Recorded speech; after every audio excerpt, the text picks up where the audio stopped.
எப்படி இருக்க?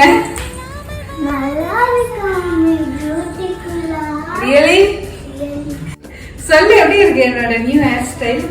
New hair ஸ்டைலா? சரி, நல்லா இருக்கு. நீ தலையாட்டுறது பார்த்தா நல்லா இருக்கு. இப்படியா இப்படியா? இப்படிதான், நல்லாதான் இருக்கு. Okay okay. திரும்ப திரும்பல அதேதான், சேம் தான். இந்த டோப் எங்க வாங்குன? எப்படி இருக்கு? அதான் இந்த டோப் எங்க வாங்குன? அட பாவி. இது நியூ ஹேர் ஸ்டைல் சொல்றது. ஸ்மூத்னிங் ஸ்ட்ரைட்னிங் மாதிரி. அப்படின்னா ப்ளூ கலர் என்ன ஊத்துனாங்களோ? நல்லா இருக்கா இல்லையா? அதுக்கே 10,000 20,000 கையில தலையில கை வச்சுனே இருக்கிற. 10,000 20,000 உனக்கு இந்த ஹேர் ஸ்டைல் பத்தி 30,000 இதமா பண்ணிட்டா உங்களுக்கு ஆட்டோமேட்டிக்கா கை வந்து திம்பிலிக்கி பிலாப்பி அது மாதிரி கை ஆட்டோமேட்டிக்கா இங்க வந்துருது. 20,000